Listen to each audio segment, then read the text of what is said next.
Assalamualaikum warahmatullahi wabarakatuh. Bismillah walhamdulillah wassalatu wassalamu ala Rasulillah sayyidina Maulana Muhammad ibn Abdullah wa ala alihi wa sahbihi wa mawalah la haula wa la quwwata illa billah. Qala rabbi shrah li sadri wa yassir li amri wahlul 'uqdatam min lisani yafqahu qawli amma ba'd. Alhamdulillah hadirin sekalian, kita bisa melanjutkan ngaji kita An-Nasaihud Diniyah, kitab nasihat keagamaan. Kita usahakan kalau mengaji itu bertopik, kemudian mengikuti secara runtut cara berpikir para ulama. Soalnya kalau ngajinya tidak bertopik dengan cara yang runtut, itu sekenanya, seingatnya, seadanya. Nah, itu akhirnya tidak bisa utuh dalam memahami keagamaan. Ini yang sering disampaikan para ulama, hendaklah ngaji kitab itu maksudnya adalah mengkaji tulisan para ulama secara runtut terstruktur, begitu. Karena itu pada hari ini insyaallah kita akan lanjutkan lagi ngaji kita kitab Nasaihud Diniyah oleh Sayyid Abdullah atau Habib Abdullah Ibn Alawi Al-Haddad. Pada bagian ini kita akan belajar lebih jauh lagi tentang penataan hati. Bagaimanapun penataan hati adalah bagian yang sangat-sangat penting dalam kehidupan kita sehari-hari, dalam kehidupan kita menata masa depan kita. Masa depan kita ya ukhrawi, begitu. Untuk itu sebelum mulai mari kita baca suratul Fatihah diiringi doa, mudah-mudahan ngaji kita diiringi hidayah oleh Allah Subhanahu wa taala menjadi manfaat fid dunya wal akhirah. Juga kita doakan agar sahabat-sahabat kita, famili kita yang sedang sakit, apalagi terkena corona, mudah-mudahan lekas sembuh semuanya. Yang mudah-mudahan kita semua juga dijaga oleh Allah Subhanahu wa taala tidak sampai tertular. Ala hadiniyah wa ala kulli niyatin salihah wa ila hadratin nabi sayyidina Muhammadin sallallahu alaihi wasallam. Al-Fatihah.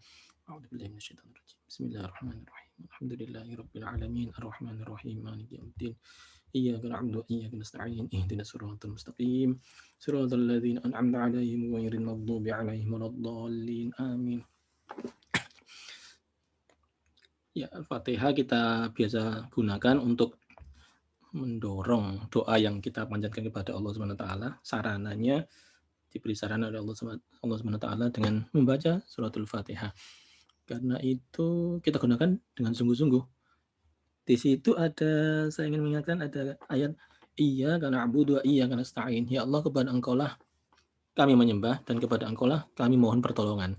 Nah, saat menyampaikan kami mohon pertolongan itulah silakan disampaikan apa yang sedang kita bicarakan dalam hati kita mohonkan kepada Allah, itu disampaikan di situ. Iyyaka na'budu wa iyyaka nasta'in, itu sampaikan.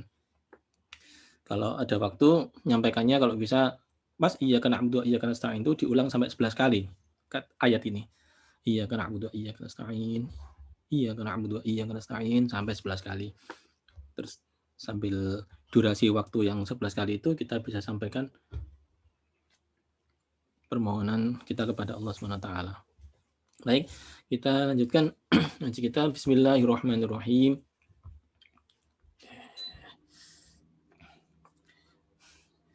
Yang terakhir kali kita bahas tentang hadis. Bismillahirrahmanirrahim. Wa fil hadis ala inna fil jasadi mudghah idza salahat salaha sa'iru jasadi wa idza fasadat fasada sa'iru jasad ala wa hiyal qalb. Wajib ihtimamu wa sarf al-inayah ila islahihi wa taqwimihi wa huwa aini al-qalb sari'un taqallub katsirul ittirab. Baik, pada kesempatan yang sebelumnya kita sudah bahas bahwa di dalam jasad ini ada segumpal darah, daging ya, segumpal nanti. Idza salahat salaha sa'irul jasad. Kalau segumpal itu ternyata baik, maka seluruh badan kita, jasad kita akan baik. Wa idza fasada sa'irul jasad. Kalau itu rusak, maka rusaklah seluruh jasad kita. Baik dan rusaknya ini dalam arti lahir dan batiniah ini. Kalau lahiriah ini berarti jasad kita sehat walafiat.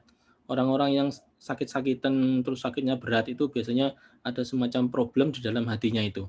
Problem ketakutan, problem merasa sendiri ditinggal oleh orang, problem merasa dikhianati, problem merasa selalu disudutkan, ditekan, disalahkan semua pihak, itu problem yang bikin jadi stres. Nah, stres itulah yang kalau bahasa kedokteran biasanya mengeluarkan hormon-hormon yang merusak badan. Ya, ada hormon yang demikian tuh mengakibatkan jadi asam lambung, misalnya jadi jantung, sakit jantung, dan seterusnya, kolesterol, sesak nafas, dan sebagainya. Penyakit-penyakit mahal itu biasanya. Itu akibat dari fasadanya yang ada di dalam hati. Apa itu berarti buruk? Iya, emang buruk. Nggak boleh kita Jadi Allah Ta'ala menyampaikan jangan sampai takut, jangan sampai khawatir. La takhuf wa la tahzan. Jangan takut, jangan khawatir.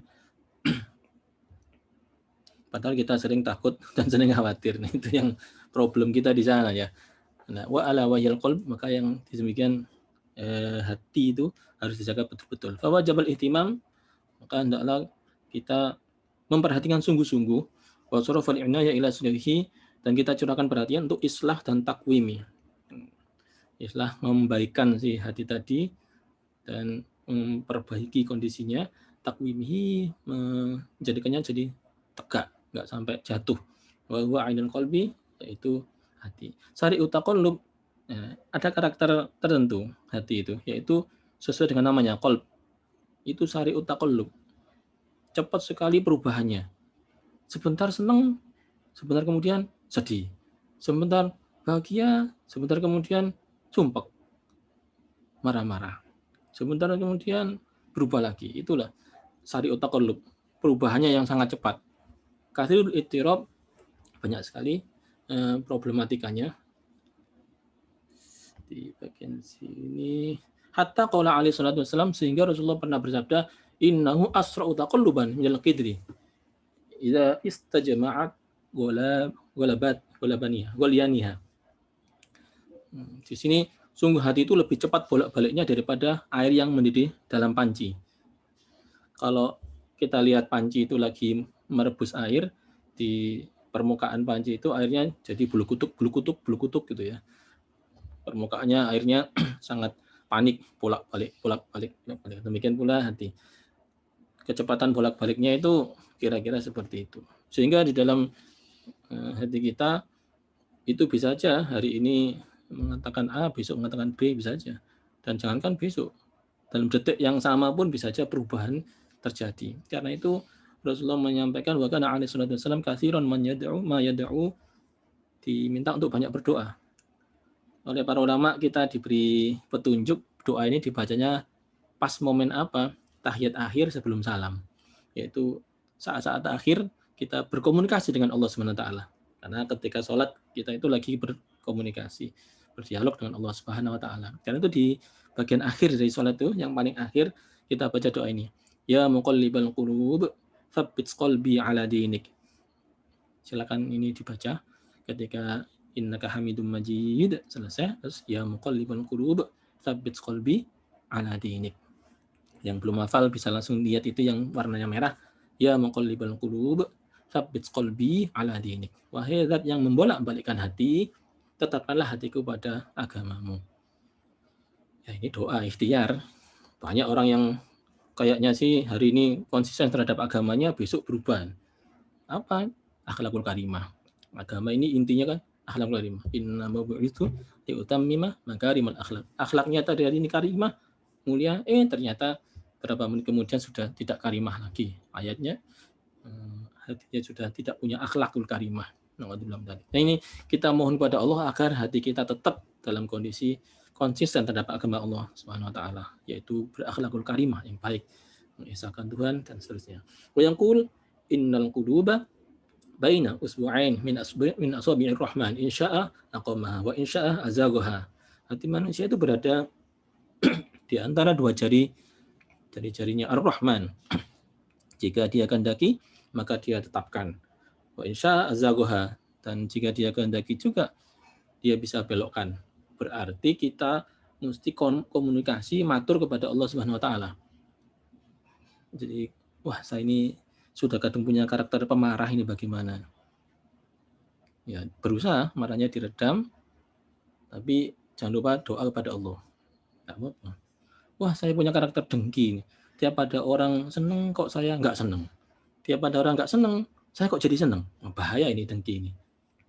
Astagfirullahaladzim, saya kok punya dengki. Ya Allah, mohon bersihkan hati saya dari dengki. Gitu.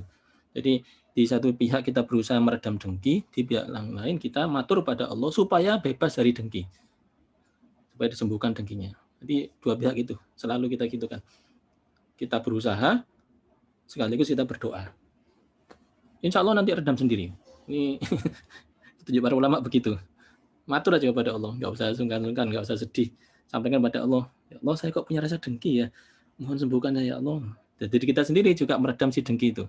Dua orang itu dapat kenikmatan kan karena Allah Ta'ala berkenan memberi nikmat. Kok sampai saya nggak terima itu, saya ini siapa? Betulkan dirinya sendiri. Diobati dengan membetulkan pikirannya. Itu Allah Ta'ala yang berikan nikmat kepada dia. Itu kan haknya Allah. Kok saya kepingin supaya nikmat itu dicabut dari orang itu ya? Wah, nggak benar ini. Nah, ini mengobati diri sendiri. Tapi kita juga amatur, mohon ya Allah supaya saya diobati dari dengki. Tentu saja dengki ini mengenai semua orang ya di dunia ini. Ini bahaya ini. Dan dengki itu biasanya kepada yang sederajat dengan dia, seprofesi dengan dia. Ya, istilahnya kalau murid ya sesama murid. Kalau ada ustadz mungkin sesama ustadz, bisa aja ini guru sama guru. Ya, orang yang punya bisnis serupa, bisnisnya akan ada saingannya. Maka pesaingnya itu bisa saling dengki. Mungkin sesama bisnis e-commerce saling dengki. Sehingga sama politisi sama-sama meraih jabatan tertentu, keinginannya mengarah kepada hal itu, saling dengki. Nah, dengkinya orang-orang yang saat ini ngerti IT lebih gawat lagi, bikin hate speech supaya orang pada benci kepada lawan politiknya, bikin hoax. Nah, itu termasuk dari bagian kedengkian. Oh, diobati segera. Ya Allah, tidak boleh begitu hati saya, nggak boleh begitu. Ini dua arah. Kepada diri sendiri kita obati, dan kepada Allah kita matur. Kenapa? Yang membolak-balikkan hati adalah Allah Subhanahu wa taala. Pada suatu kesempatan hatta qala alaihi salatu wasalam, wa kana alaihi salatu wasalam katsiran yad'u ya muqallibal qulub tsabbit qalbi ala dinik innal quluba, dan seterusnya. Itu. Wa kana alaihi salatu wasalam idza halafa. Rasulullah itu pernah bersumpah juga. Bersumpah itu sebetulnya enggak baik, tapi kalau dibutuhkan silakan harus sumpah. Tapi kalau enggak ngapa-ngapain sumpah itu jangan. Orang-orang Arab itu aslinya senang sekali sumpah. Saya pernah tinggal di Hiroshima University itu, saya di lab itu sehari-hari kumpul sama teman-teman saya. Dan banyak di antara mereka itu anak-anak dari Timur Tengah. Dari Afrika, dari Saudi, dari mana lagi ya? Sudan, dari Maroko. Itu saya berlatih bahasa Arab di situ juga. Jadi bahasa Arab tapi yang khasnya mereka itu bagaimana sih nilai rasa. Wah, adalah dalwah itu artinya apa sih? Gini loh artinya. Jadi nilai rasanya. Itu bonus saya itu. Bisa ketemu teman-teman dari Arab justru di Jepang. Nah, termasuk salah satu di antara karakter mereka itu suka sumpah. Wallahi, wallahi. Hanya untuk sudah makan aja dia bilang wallahi. Kamu itu la tuksim, jangan suka sumpah. Saya suka bilang gitu, la tuksim, jangan kamu suka sumpah. Terus dia ketawa.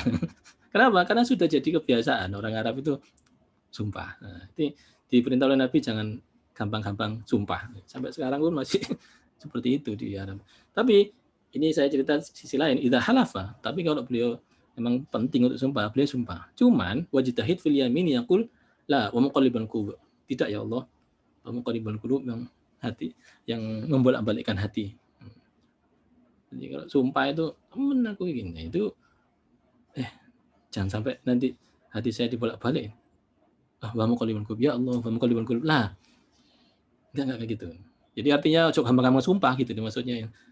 Setiap sumpah itu kayak harus ada konsekuensinya, dan konsekuensinya luar biasa. Makanya di beberapa kesempatan ada orang bersumpah sampai wallahi. Pada wallahi konsekuensinya kalau sampai itu bohong maka harus puasa 3 hari. Dalam ilmu nahwu ada 3 huruf yang biasa dipakai untuk bersumpah. Wauba, wallahi, billahi, tallahi. Itu masing-masing kalau diulang, wallahi saya bersumpah, billahi itu berarti 2, 3. Ada tallahi dari 3. 3 kali 3 hari 9 hari. Jangan banyak-banyak sumpah. Kalau meleset harus menebus dengan 3 hari. Iya, konsekuensinya begitu. Makanya jangan suka sumpah, apalagi mengatasnamakan Allah. Ini kapan hari itu ada orang bersumpah, wallahi saya ketemu dengan Rasulullah, langsung temenan tak itu. Ternyata bojo.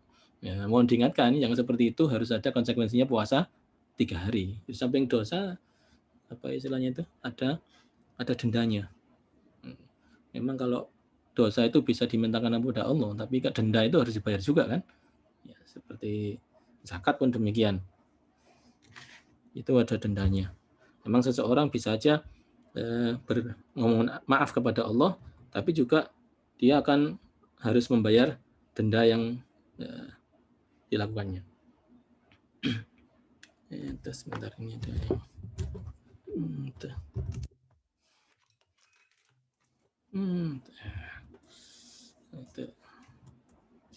Oke.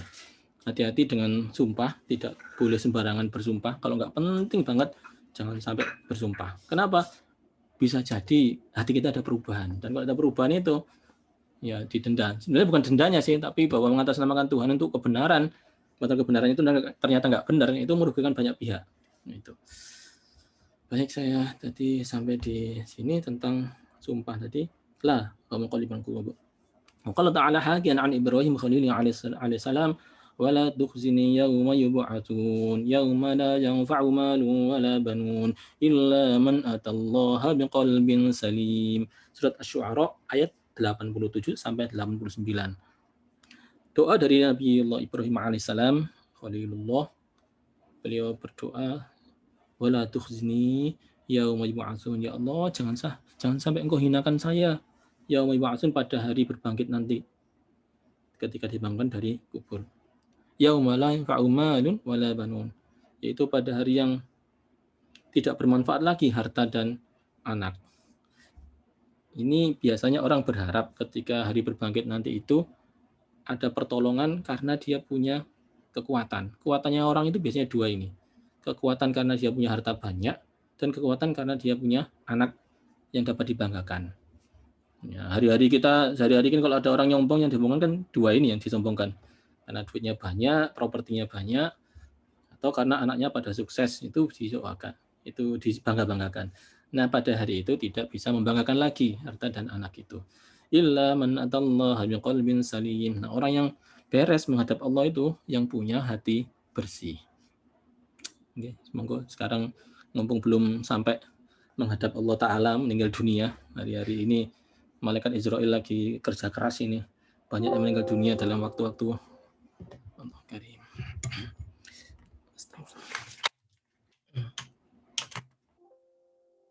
Ya, pada waktu-waktu ini, jadi begitu menghadap pada Allah, hati harus bersih, tidak boleh ada kotoran. Terus bagaimana kita kan hari-hari ini kotor? Ya kita berdoa lagi pada Allah, ya Allah bersihkan hati saya, ya Allah bersihkan hati saya ada kotoran, mau dibersihkan lagi gitu. Jadi matur kepada Allah, kita sendiri berusaha menekan kotoran-kotoran itu, karena an-nasu yamutuna ala ma asyu. Seseorang itu akan dimatikan Allah sesuai dengan keadaan dia ketika hidup. Jadi karakter ketika dia hidup suka mengadu domba, itu akan dibawa sampai mati. Dan ketika dia mati itu dalam kondisi hatinya suka mengadu domba, menyakiti orang lain, itu akan dibawa mati. Nah, padahal an-nasu yamutuna ala ma asyu dan wa yub'atsuna ala ma matu. Seorang itu akan dibangkitkan dari kubur dengan membawa status ketika dia meninggal. Bayangkan kalau ketika dia meninggal punya karakter menyakiti orang lain, dengki, sirik, mengadu domba, maka ketika dia bangun dari kubur, mustahil dia dimasukkan ke dalam surga. Kenapa? Karena di surga itu orang kepinginnya tenang.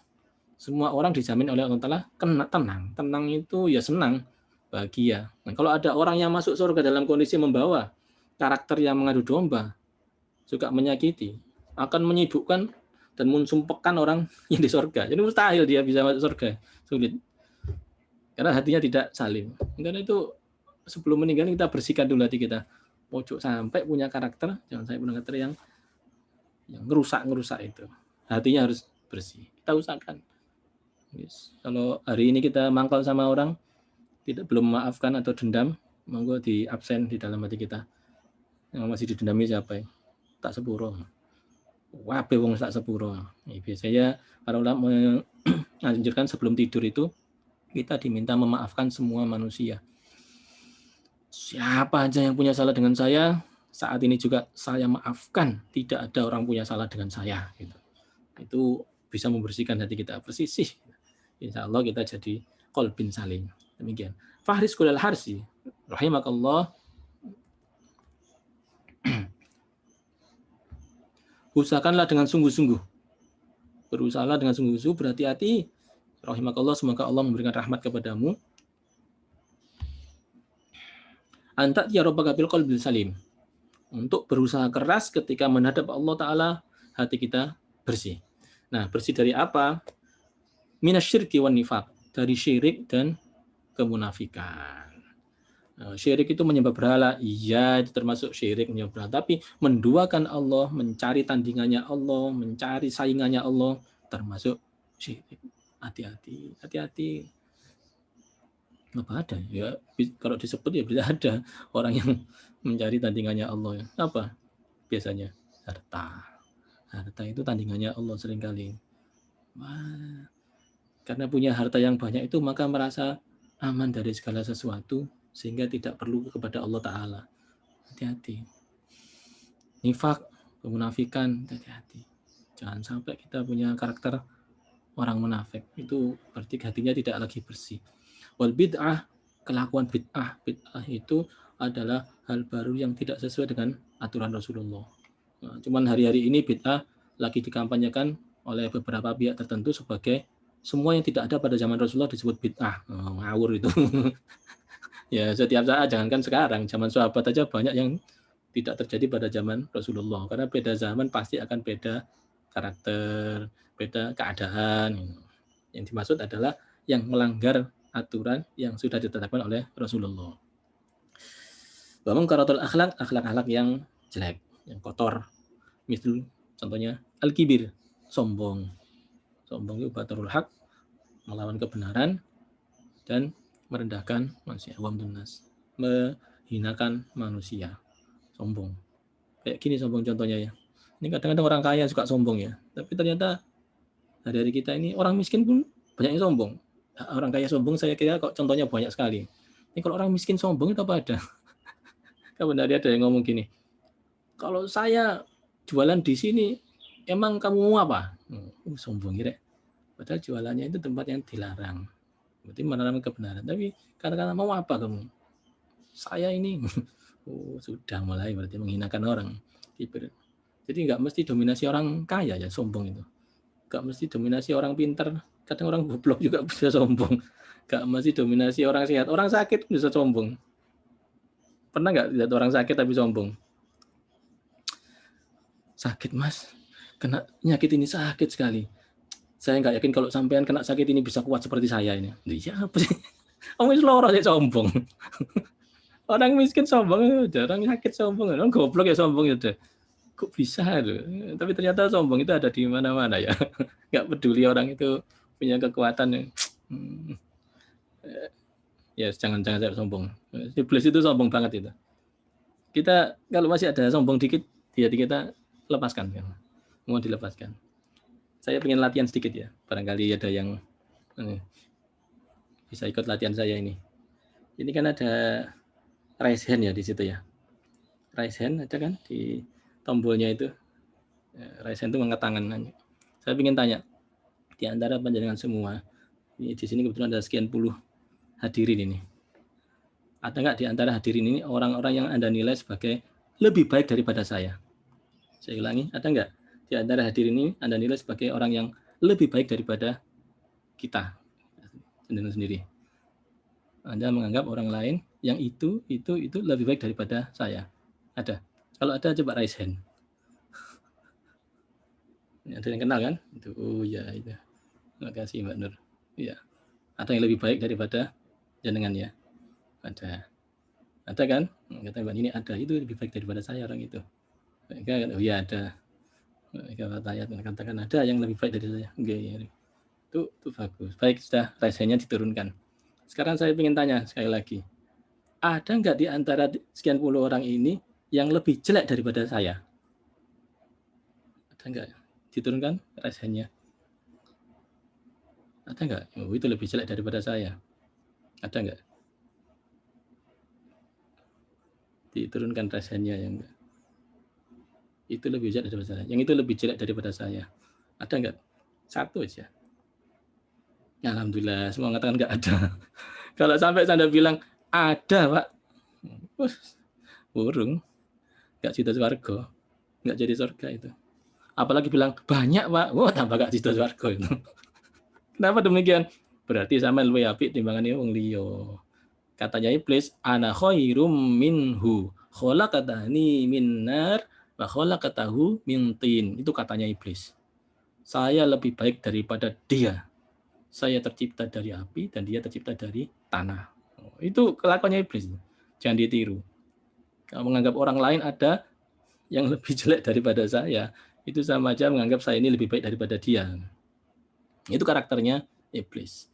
Nah, dalam kibir, meskipun sedikit, sombong itu menyebabkan terhalang dari masuk surga. Ya, walaupun sebenarnya biji sawi, orang yang punya sifat kibir itu la yadkhulul jannata man fi qalbihi mithqalu dzarratin min kibrin. Tidak akan masuk surga orang yang di dalam hatinya itu ada setetes saja, sedikit saja kesombongan. Orang lain lebih baik daripada saya. Iya, semuanya, Pak. Ya, yang paling jelek, ya saya ini yang paling jelek, Pak. Ya, sudah, yang paling jelek ya saya ini. Paling hina ya saya ini. Dosanya paling banyak saya ini. Ya, amal saya paling sedikit, dosa saya paling banyak. Enggak ada yang lebih jelek daripada saya. Saya ini sudah paling jelek. Ya, saya ini punya ilmu tapi ternyata nggak bisa ngamalkan. Nah, jelek sekali tuh. Orang itu kan nggak punya ilmu. Jadi kalau dia maksiat gitu ya pantas lah nggak punya ilmu. Ya, coba ditata hati kita ini. Nah, insya Allah kalau sudah begini gak gampang dihina orang. Kenapa? Begitu dihina orang, kita sendiri merasakan, dihina? Saya emang hina kok. Gak bingung. Karena di bawahnya hina. Ini memudahkan kita untuk membersihkan hati. Ojo no rasa sombong. Tidak boleh ada rasa kibir. Waria ingin dilihat orang. Ro'a itu melihat. Jadi ria itu dalam melakukan sesuatu ingin dilihat orang. Bukan dilihat Allah Ta'ala. Sebetulnya dilihat Allah Ta'ala sudah cukup. Ngapain minta penilaian kepada orang lain? Nah, ria ini juga termasuk sifat buruk. Bersihkan segera dari hati. Nggak usah ada ikutan sini ria. Sana. Kata teman saya kalau ria itu ngobatinya pakai fix. Formula 4. Itulah ria watuk itu. Ini bukan ria batuk. Ingin dinilai oleh orang. Dilihat oleh orang lain. Tidak ikhlas lillahi ta'ala. Cuma ada istilah katanya pada ulama di kitab Syarhul Ainiyah itu juga disebutkan bahwa melakukan sesuatu amalan karena selain Allah itu termasuk syirik. Meninggalkan sesuatu karena selain Allah itu termasuk riya. Gimana ceritanya itu? Sholat di soft awal supaya dinilai oleh orang, dipuji orang lain. Nah, itu dianggap syirik. Karena kan berarti Allah Ta'ala punya saingan nih, penilai. Saingan penilai. Tidak sholat di soft awal supaya nggak dibilang orang itu baik, itu riya. Itu menurut dia begitu. Banyak para ulama yang mengatakan begitu. Sedekah banyak supaya dinilai, dipuji orang, itu syirik. Tidak mau sedekah banyak agar tidak dinilai sebagai dermawan, itu riya. Ya jalan ini. Jadi kalau mau ke soft awal ya soft awal aja lillahi ta'ala. Kalau nggak soft awal ya nggak soft awal aja supaya nggak sampai karena faktor orang lain tapi karena Allah. Ya, saya di belakang aja lah. Sungkan saya kalau di depan itu. Saya di depan lah. Pahalanya besar. Semuanya itu adalah karena Allah. Jadi tidak ada unsur manusianya. Kalau emang di soft belakang, itu nggak soft belakang aja. Saya sungkan dengan Allah Ta'ala. Ini memang Allah Ta'ala ujungnya. Tapi kalau ujungnya manusia, nah itu ketemunya tadi syirik sama riya. Mau sodako aja sudah. Ini saya ada uang lebih 1 juta ini. Saya sodakan. Nah, itu lillahi ta'ala untuk Allah Ta'ala. Tidak sodako, ini kayaknya masih penting ini. Kita kan harus mengutamakan keluarga juga. Berarti tidak sodakonya itu karena ada kepentingan Allah Ta'ala juga diperintahkan begini. Bukan karena manusia. Nggak usah lah, saya sedekah nanti aja. Sekarang nggak usah sedekah, nanti dianggap orang, apa kata orang. Hindari. Kata-kata orang, apa kata orang. Kita fokuskan kepada Allah SWT. Nah, ini kita bersihkan juga. Riya. Wal hasad, dengki. Wal ghush lil muslimin. Jangan sampai menyakiti kaum muslimin. Tidak boleh menyakiti sesama muslim itu. Yang tidak muslim juga nggak boleh sakiti, sama aja. Wa asbah dzalik dan lain-lain. Semua yang serupa dengan akhlak-akhlak buruk ini. Wasta'in billahi wasbir. Berarti kita harus mohon kepada Allah supaya bersih ini. Karena kalau kita sendiri melawan, kadang-kadang tidak kuat perlawanan kita terhadap kekuatan hati ini, hawa nafsu. Wasbir, selain minta tolong pada Allah, juga berusaha, sabar untuk tetap berusaha menghalau sifat sombong, sifat riak, dengki, dan mengganggu tadi.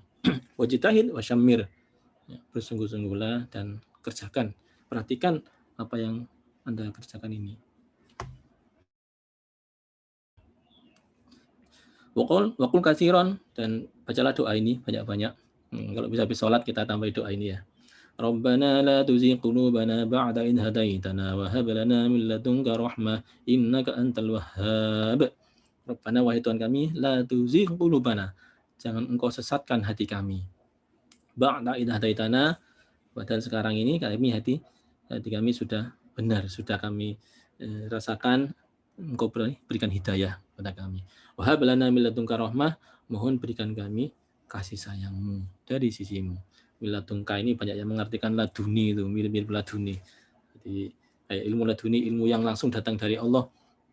Rahmat juga demikian. Rahmat sudah tanpa perantara lagi langsung diberikan kepada kita. Miladunka rahmah, mohon disayang, berikan kasih sayang oleh Allah. Innaka antal wahhab, sungguh engkau maha pemberi. Silakan dimasukkan dalam doa sebelum Rabbana atina, pakai doa ini. Rabbana la tuzigh qulubana ba'da idh hadaitana, agar hati kita tertata dengan struktur yang baik, jangan sampai ada yang kotor. Ba'da idh hadaitana wa hab lana min ladunka rahmah innaka antal wahhab. Surat Al-Imran ayat 8. Fabidzalika wasafallahu ar-rasikhina fil ilmi min ibadihil mu'minin. Demikianlah Allah Ta'ala mensifati orang-orang yang ilmunya kokoh dari kalangan hamba Allah, hambanya yang beriman. Kita niru beliau-beliau semuanya.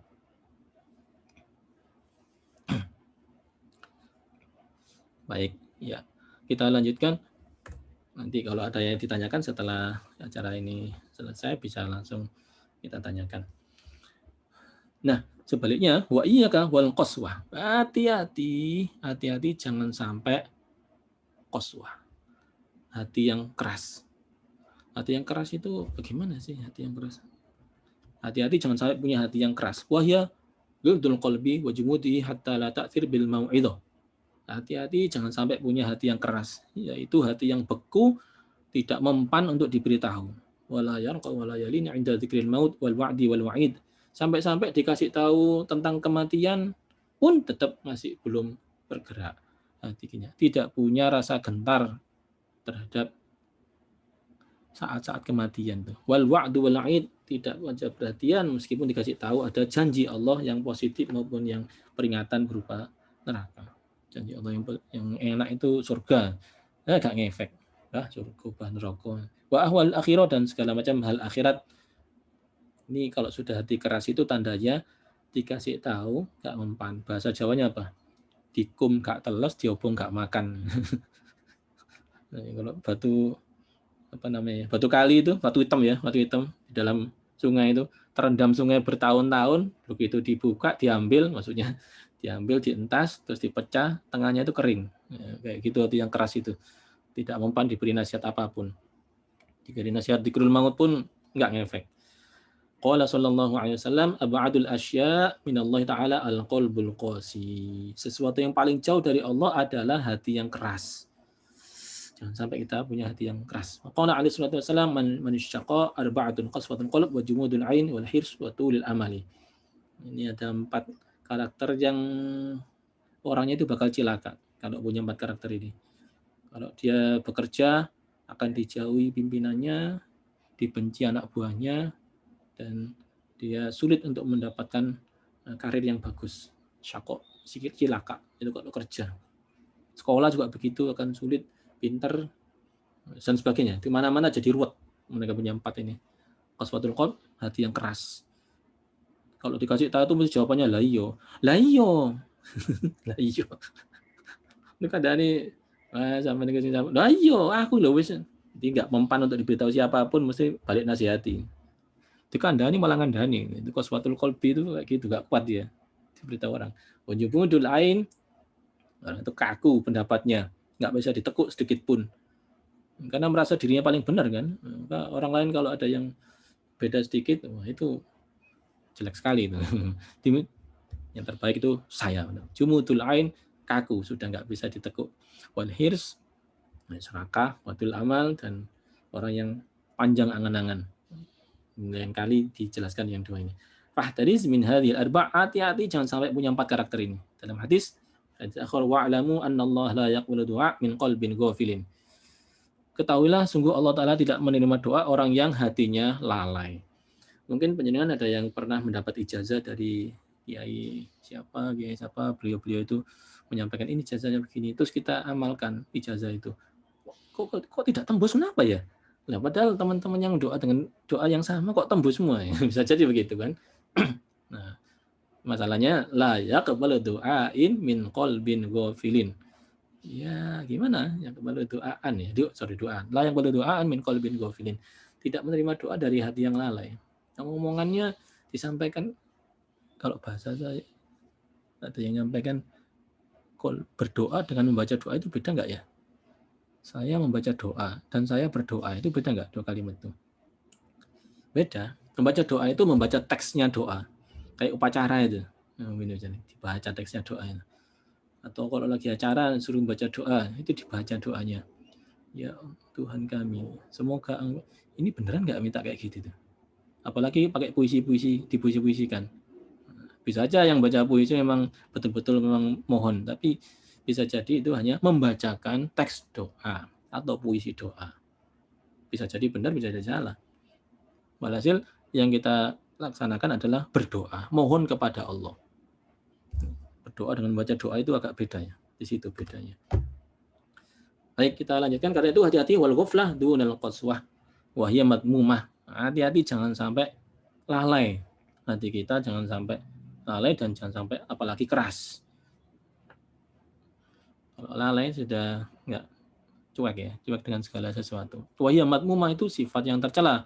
Wa fiha ghayatud darar, sangat berbahaya orang yang punya karakter ini. Wal qalbul ghafil, orang yang hatinya lalai, waladzi la yastayqadhu wa la tanabbah idza waradat alaihil mawa'id waz zawajir. Dia tidak akan sadar, tidak akan berefek apapun ketika diberi nasihat maupun diberikan ancaman. Ancaman nasihat yang hati-hati jangan sampai ya gitu. Mawa'id sebaiknya lakukan, diberitahu yang baik maupun jangan sampai melakukan yang buruk, itu gak ngefek. Aku gak kira ngono. Kadang-kadang saking kerasnya hati. Wala tasfit ilaiha min ghaflatihi wa sahwihi, dan tidak tafis itu tidak mau menoleh sedikit pun, karena dia saking ghaflahnya dan saking sahwinya. Artinya tidak merasa ngeri dan gentar mendengar janji dan balasan, janji balasan atau ancaman tentang akhirat, nggak ngefek. Tidak punya tidak punya rasa kesan apapun meskipun diberi nasihat sebagus apapun. Wazukhorifi dunia, dan berbagai macam pemberitahuan watiba'awahu, dan akhirnya sukanya itu mengikuti hawa nafsu, mencari gemerlapnya dunia. Laibi walahwihi, bermain-main, walahwihi, dan melakukan yang tidak berguna. Istigholi, sibuknya hari-hari begitu. Qala Allah Ta'ala li Rasulih alaihi salatu wassalam, wangkur rabbaka fi nafsika tadarru'an wa khifah wa dunal jahri minal qawli bil ghuduwwi wal asal wa la takum minal ghafilin. Surat Al-A'raf ayat 205. Wangkur rabbaka, dan sebutlah nama Tuhanmu, fi nafsika, dalam kesendirian, dalam hatimu, tadarru'an, dengan tadarru', merendahkan diri kepada Allah, wa khifah, dunal jahri, dengan merendahkan diri dan punya rasa takut kepada Allah. Masih ingat ya tentang kata-kata takut kepada Allah ya? Ya, masih ingat. Jangan sampai kata takut ini dikonotasikan takut macan, takut binatang buas, bukan. Takutnya itu takut sungkan terhadap kedudukan Allah. Itu takut. Dan biasa kita melakukan begitu. Ojo banter-banter, nanti ibu saya bangun. Nah, itu takutnya itu takut supaya ya kedudukan orang tua tadi. Jangan izin aja. Ini takut nanti mengganggu. Takutnya takut karena kedudukannya beliau. Itu takut, bukan takut yang takut ngeri itu bukan ya. Khifatan dunal jahri. Kepada Allah Ta'ala senantiasa takut, dan kalau berdoa atau menyampaikan sesuatu itu dengan sopan. Kalau jahri itu kencang sekali minal qauli, dalam ucapan doanya diucapkan dengan suara keras, teriak-teriak kepada Allah. Ya, masalah kesopanan aja. Nah, terus kalau berjamaah gimana? Kalau berjamaah kita sampaikan dengan suara kencang karena memang ada tuntunan itu. Jadi untuk suara yang lembut ada dalilnya, untuk suara yang kencang ada dalilnya juga. Nah, di ayat yang lain diperintahkan supaya suaranya boleh kencang. Ini ada dua perintah, disesuaikan aja dengan kondisinya. Ini sendirian ini. Sendirian kok teriak-teriak kepada Allah? Ini enggak. Ya apa maksudnya ini? Teriak-teriak kepada Tuhan. Dulu cari artinya yang sopan. Jangan suara yang tidak sopan. Bil ghudwi wal asali, pagi maupun petang berdoa. Wala takum minal ghafilin, jangan sampai jadi orang yang lalai. Al-A'raf. Monggo dibanyakkan zikir. Astagfirullah. Alhamdulillah. Subhanallah. Itu zikir-zikir silakan dipilih yang mana yang bisa segera diamalkan. Fanahahu an ayyakuna min ahlil ghaflah. Allah melarang jangan sampai katut orang yang ghaflah, lalai. Kama nahahu an ta'atil ghafilin, juga sebagaimana Allah Ta'ala melarang jangan sampai mentaati orang yang ghaflah, yang lalai. Wasima' minhum, mendengarkan perintah mereka. Fi qouli ta'ala, dalam Al-Quran disebutkan wala tudi' man aghfalna qalbahu 'an dzikrina wattaba'a hawahu wa kana amruhu furuta. Surat Kahfi ya. Wala tudi', jangan sampai kau mengikuti orang yang hatinya kami lalaikan dari mengingat kami, dan jangan sampai menuruti hawa nafsunya. Mereka itu orang-orang yang melewati batas, melampaui batas.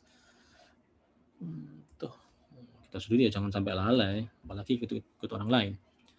Ini lalai itu apa aja sih? Ini wamil ghaflah, di antara lalai itu begini.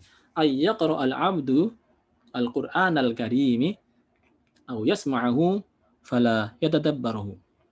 Baca Al-Qur'an, dengerin Al-Qur'an tapi tidak mau tadabbur, merenungi.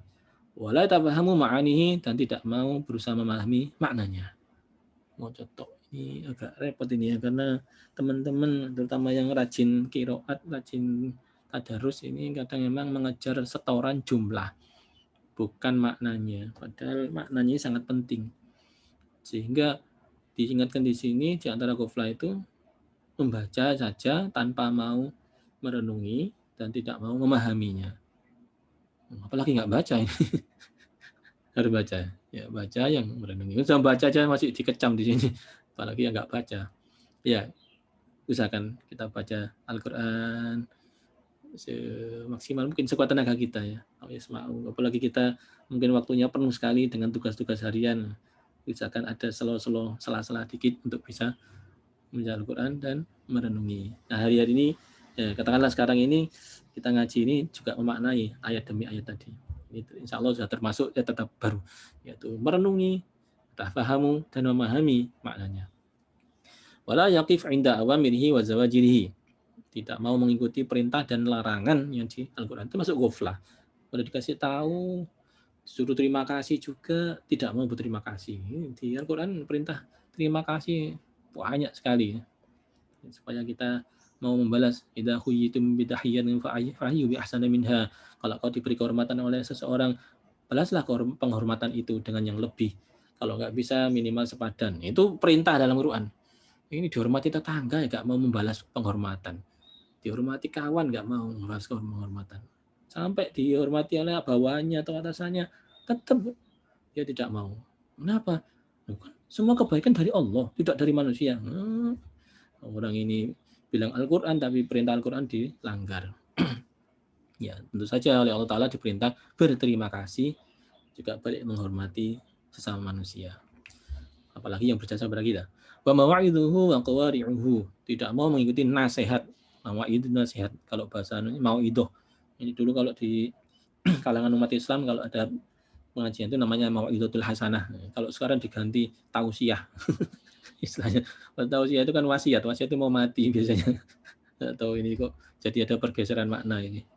Bahwa itu dan mau itu, qawari'u, dan teguran-teguran. Enggak ngefek, itu namanya orang ghaflah. Apa tadi? Tikum enggak teles, diopo enggak makan. kasih tahu apapun mentah. Wa kadzalika ahadits Rasul alaihi salatu wassalam wa kalam salafis salih ridwanullah alaihim. Demikian pula dinasihati oleh Rasulullah, dinasihati oleh para ulama, enggak didengerin. Itu termasuk orang yang ghaflah. Lanjut, wa min al-ghaflati alla yukatsiru dzikral maut wa ma ba'dahu min umuril akhirah wa ahwali ahli sa'adah wa ahli syaqawa fiha wa la yadmin 'ala al-fikri fi dzalik. Dianggap juga lalai itu orang yang bila tidak mengingat mati dan memperhatikan hal akhirat, tidak mau diajak untuk zikrul maut. Zikrul maut itu mengingat mati itu untuk orang tua saja. Kita kan masih muda. Nah, itu enggak. Sekarang ini tua atau muda itu enggak ngurus. Itu enggak ada hubungannya dengan jadwal kematian. Bisa aja yang mati itu masih muda. Ya Allah, akhir-akhir ini malah yang meninggal ini yang muda-muda. Kita ingat bahwa kita juga punya jadwal yang dekat untuk menuju kematian. Wa ba'dahu min umuril akhirah. Juga enggak suka kalau diceritakan tentang hal ukhrawi. Nah, ini dianggap sebagai ghaflah. Wa ahli sa'adah wa ahli syaqawa fiha. Ada loh kelompok yang gembira nanti bahagia di akhirat, dan ada loh juga yang kelompok yang akan celaka di akhirat nanti. Kalau nggak suka dengan pembahasan itu ya dimasuk ghaflah. Wala yadmini al-fikri fi dzalik, dan orang yang tidak mau memikirkannya sama sekali termasuk ghaflah. Ini ghaflah yang dilarang dalam Al-Qur'an tadi. Wala takum minal ghafilin. Jangan kamu termasuk orang yang ghaflah, lalai. Wa min ghaflah lagi, termasuk yang ghaflah lalai adalah alaikai majalis ilmi ulama billahi wa bidinihi. Enggak suka kumpul dengan para ulama. Apalagi untuk membahas tentang Allah dan membahas tentang agamanya. Yang suka apa? Yang suka kumpulnya dengan orang yang bisa membawa dalam karirnya, dalam kesehariannya, itu duniawi semua yang diajak kumpul, meeting, dapat, masih senang ngobrol-ngobrol dengan orang-orang yang bisa menyarikan duit untuknya, itu senang. Tapi kalau sudah ngomongkan akhlakul karimah, ngomongkan keteguhan dalam beragama, ngomongkan tentang Allah Ta'ala, majelis diajak sholawat, nggak senang. Majelis diajak tahlil, majelis diajak zikir, nggak senang. Ini hati-hati, termasuk kelompok ghaflah. La yukasiru majalisatul ulama billahi wa bidinihi. Al-mudzakirina bi ayamihi wa ala'i wa adi wa adi wa wa'dihi wa wa'idi. Wa'di itu janji surga, wa'idi janji siksa. Maka enggak suka juga dengan pembahasan tentang karunia Allah, tentang janji Allah. Ini hati-hati, termasuk ghaflah. Al-muharridina ala ta'atihi wa ala ijtinabi ma'siyatihi bi af'alihim wa aqwalihim. Majelis-majelis yang membahas tentang ketaatan kepada Allah, menjauhi maksiat, ucapan maupun perbuatan. Kalau masjidhum faqatabahum allati sannafuha tajzi'an majasadihim 'inda faqadihim. Nah, apalagi majelis-majelis yang mengingatkan bahwa kita itu diberikan kenikmatan sangat banyak oleh Allah Ta'ala. Nanti itu akan kita pertanggungjawabkan. Kita juga disadarkan tentang pentingnya hari-hari yang abadi. Ini termasuk majelis-majelis yang mengarahkan kembali, reorientasi terhadap kehidupan kita. Majelis seperti ini memang tidak keren, tidak terlalu keren, karena dianggap sebagai membuang waktu, nggak datangkan duit. Tapi kalau mau serius dilihat, justru inilah yang akan mendapatkan duit dunia, duit akhirat. Nah, orang-orang yang saat ini tercebur dalam kemauan hawa nafsunya, ternyata ya nggak langgeng itu rezeki yang dia dapatkan itu, dan berbahaya bagi kehidupannya. Istilahnya walaupun dia senang, tapi senangnya senang penangding. Ada orang yang katakanlah dibawa sebuah mobil mewah, kemudian dikawal oleh pengawalan yang sangat membanggakan, tiba untuk diantar kemana? Untuk diantar ke KPK. Ya, ternyata dia diantarnya menuju kecelakaan dirinya. Ada juga sih yang cuma diantar oleh motor butut lagi, atau digonceng sepeda. Ini ternyata mau diajak andok nang warung. Diajak makan. Ya mungkin yang ngantar kita nggak keren ya, tapi ternyata diantarnya untuk yang nyenengkan. Tapi sebaliknya yang ngantarkan dengan sepertinya kenyamanan, kayaknya bisa jadi.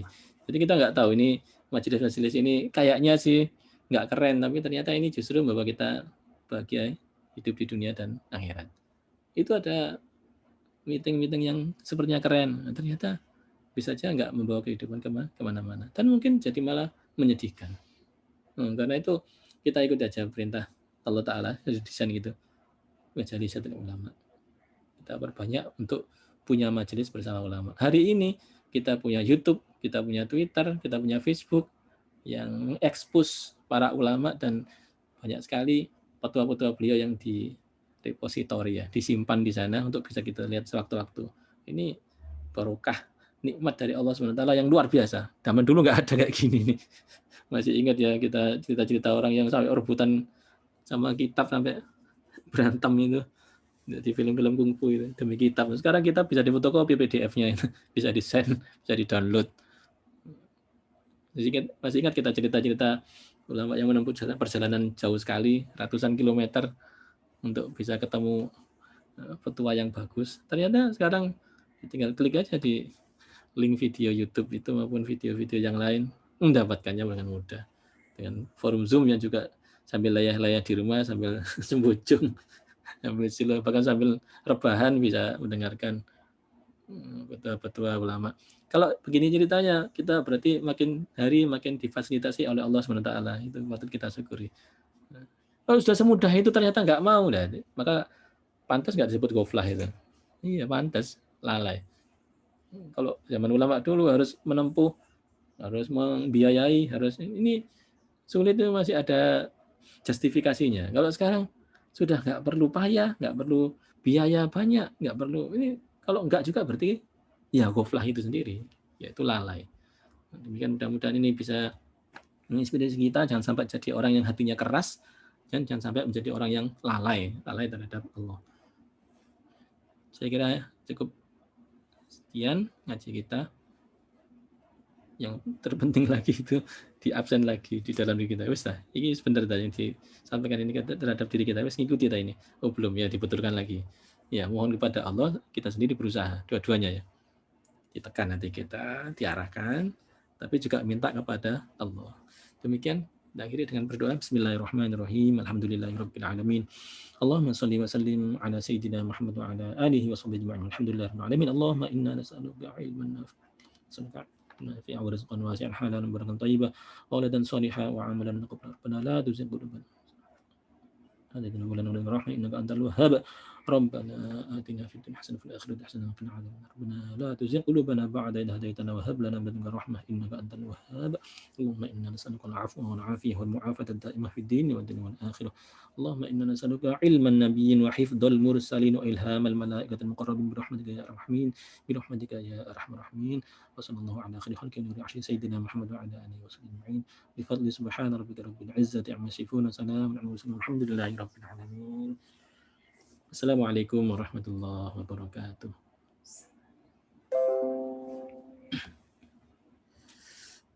Hadirin kalau ada yang disampaikan, ditanyakan, saya persilakan monggo.